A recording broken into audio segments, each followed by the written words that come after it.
नमस्कार, प्रणाम। मैं दत्तवन तिवारी हूं और आप सभी का स्वागत करता हूं आपके अपने YouTube चैनल अधिवक्ता महोदय में। होली पर्व की ढेर सारी शुभकामनाएं, होलिका दहन की ढेर सारी शुभकामनाएं।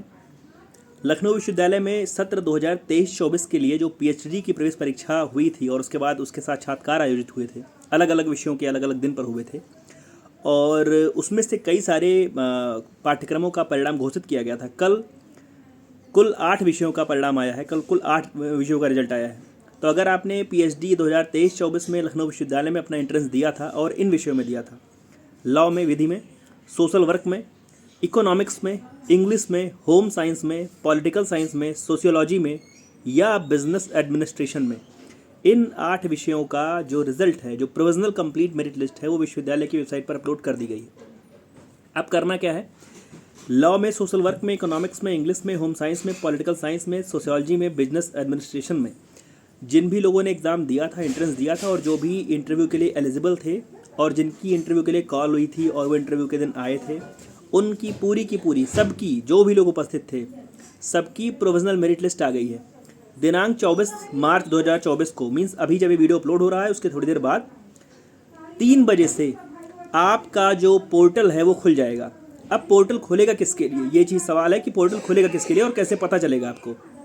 तो यदि आप विश्वविद्यालय की कट ऑफ के अंदर आ रहे होंगे, यदि आप विश्वविद्यालय द्वारा तय की गई कट ऑफ के अंदर आ रहे होंगे, तो जब आप PhD के अपने एडमिशन, जहाँ पर आपने फॉर्म भरा था, उस वाले पोर्टल पर जाएंगे, वहाँ पर अपना लॉगिन ID डालेंगे, पासवर्ड डालेंगे, तो वहाँ पर आपको फ़ीस पेमेंट करने का जो ऑप्शन है वो खुल जाएगा।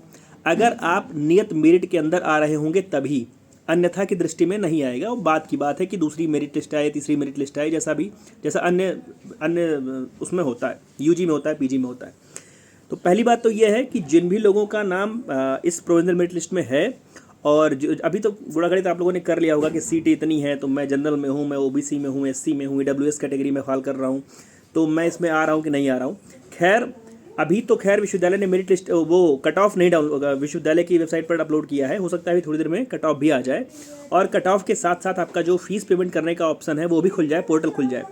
दूसरी बात यह है कि कई बार जिस समय आप फीस का पेमेंट करते हैं, चूँकि बहुत सारे लोग उस पर तत्काल आ जाते हैं, रन करते हैं और सर्वर कभी कभी धीमा चल रहा होता है, तो आपका जो वो अलॉटमेंट लेटर है वो डाउनलोड नहीं हो पाता। अलॉटमेंट लेटर मतलब जिसको आप फीस रसीद कहते हैं, मैं उसको फीस रसीद ना कह के प्रोविजनल अलॉटमेंट लेटर कह रहा हूँ, क्योंकि उस अलॉटमेंट लेटर में पहला जो पन्ना रसीद जैसा होता है और बाकी सारी आपकी डिटेल्स होती हैं। 3-4 पेजेस का होता है, एक यूनिवर्सिटी कॉपी, एक आपका कैंडिडेट कॉपी।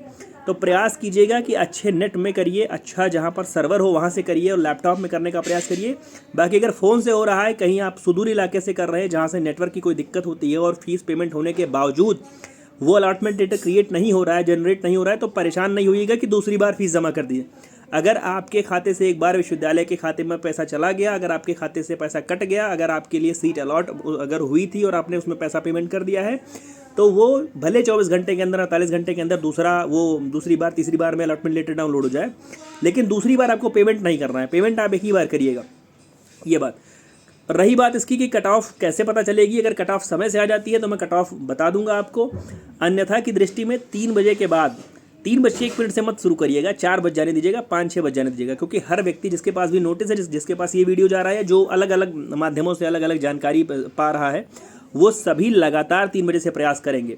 तो अगर आप अच्छे नेट में प्रयास करेंगे, अगर आपका जो नेटवर्क है वो बढ़िया रहेगा, तो 3 बजे के आसपास वो चीज़ें खुलनी शुरू हो जाती है। अमूमन 4 बज जाता है, 5 बज जाता है, तो उसके लिए बहुत घबराने की ज़रूरत नहीं है कि 3 बजे क्यों नहीं खुला, 3:01 पर मेरा क्यों नहीं खुला, आप फ़ोन मिलाना शुरू कर दे रहे हैं, क्योंकि अभी तो विश्वविद्यालय में छुट्टी है, फ़ोन उठाएगा भी नहीं कोई।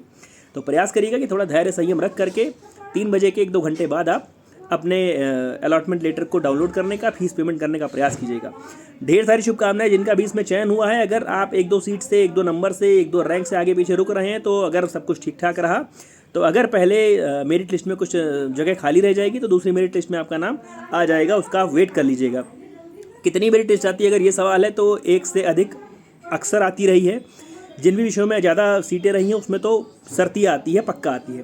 तो ढेर सारी शुभकामनाएं आप सभी को। स्वस्थ रहिए, सुरक्षित रहिए और होली मनाइए। जिन भी लोगों का सिलेक्शन हो रहा है, जिन भी लोगों को PhD में एनरोलमेंट हो रहा है, उन सभी को ढेर सारी बधाई। जिनका नहीं हो पा रहा है उनके बेहतरी के लिए कामना करेंगे। ढेर सारी शुभकामनाएं, जुड़े रहिए मेरे साथ। कुछ भी नया अपडेट होगा तो जल्दी लेकर के उपस्थित हो जाऊँगा आपके समक्ष। धन्यवाद। होली की ढेर सारी शुभकामनाएं।